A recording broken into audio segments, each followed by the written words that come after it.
Sud Radio Parlons Vrai, présidentielle 2022.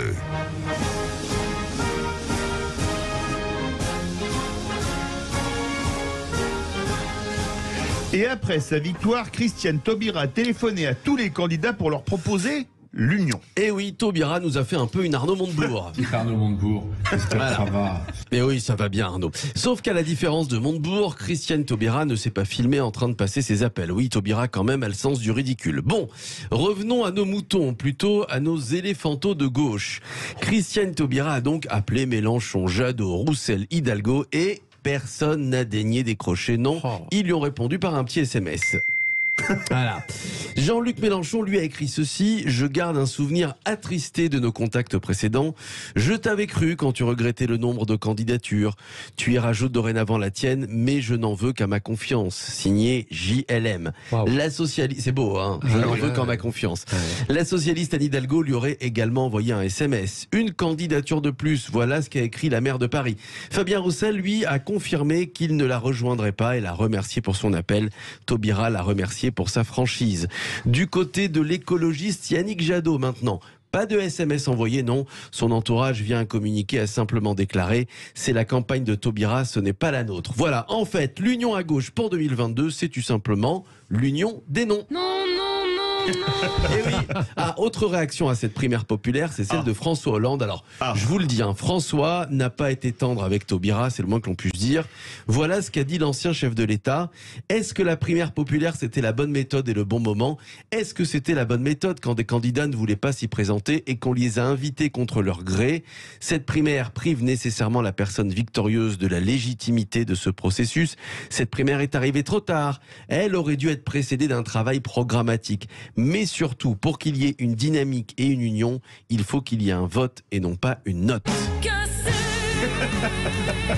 Eh oui, bon, il a pas tort, hein, François Hollande. Alors, officiellement, je vous le dis, officiellement, après les appels de Taubira et les noms de Mélenchon, Jadot, etc., on peut dire ce mardi 1er février que l'union de la gauche... Voilà. Eh oui. Ah bah c'est encore un coup de téléphone.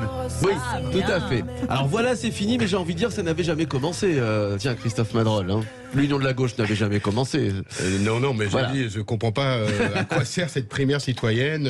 Bon courage à rigoler. On a pas mal rigolé, hein, Caroline. Ouais, mais c'est triste. Vous savez, on en rigole, mais moi je suis de ceux je suis un démocrate, et puis je pense que la gauche est utile, comme la droite est utile, comme Emmanuel Macron est utile. Je veux un débat. Tout à l'heure, Caroline parlait du débat de fond.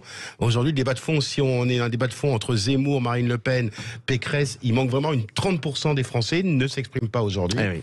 Et c'est dommage. Les oppositions sont non, mais c'est vrai que c'est très très triste en fait qu'il n'y ait plus de gauche en France dans le fond, parce que quand ils sont très nombreux et pourtant ils n'ont jamais fait aussi peu de voix dans les intentions de vote, la photo à l'instant T, même quand on les rassemble tous.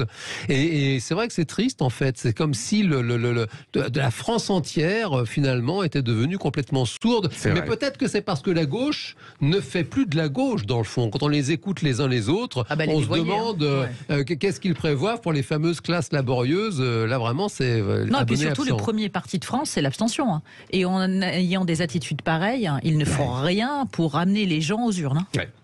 Maires et élus communiquent sur les réseaux sociaux le nom du candidat qu'ils ont décidé de parrainer. Et oui, on voit surtout des maires ou élus qui ont décidé de parrainer Emmanuel Macron, hein. Ils sont très nombreux sur Twitter à communiquer dessus, comme si La République En Marche leur avait demandé une sorte de campagne de com. Alors, tous ont un point commun, ils postent une photo d'eux en train de signer le petit parrainage. C'est le cas par exemple de Pierre-Alexandre Anglade, député LREM des Français de l'étranger, avec sa petite photo. C'est le cas de Bérangère Couillard, député LREM de Gironde. Oui, Couillard parraine Macron. Patrice Anato, député LREM de Seine-Saint-Denis, alors lui carrément, hein, il n'a pas fait de photo, il a carrément fait une vidéo. Écoutez. Nous sommes le lundi 31 janvier 2022. J'ai fait le choix de donner mon parrainage au président de la République Emmanuel Macron pour plusieurs raisons. Depuis 5 ans, c'est plus d'emplois créés. Bon, on a compris les raisons, hein, parce qu'après ça dure une minute. Il n'est pas candidat, pourquoi il donne leur parrainage? C'est surprenant. Voilà. Très bonne question, j'attendais cette question. Très bonne. Autour de cette table, je suis le seul à pouvoir parrainer un candidat. Et j'ai reçu la feuille lundi, midi, par recommandé, et je me suis dit, mais on ne connaît pas encore toutes les candidatures. Pourquoi parrainer maintenant, puisque nous pouvons parrainer jusqu'au 4 mars. Donc nous avons largement tout le mois de février pour faire notre choix lié au parrainage. Et alors, les LAREM, ça a été contagieux, puisque Mathilde Panot, députée LFI, a mis sa photo sur Twitter tout à l'heure. Avec elle, je signe mon parrainage, bien évidemment, Jean-Luc Mélenchon. Donc je pense que tout le monde va se prendre en photo. Ça va être le selfie du parrainage. Il devrait mettre une photo de mouton plutôt à la place sur Twitter. Ce serait plus drôle. Ah oui, joli. L'amour, toujours l'amour. Voilà, l'amour, toujours l'amour. Merci beaucoup, Philippe Rossi. 30 minutes.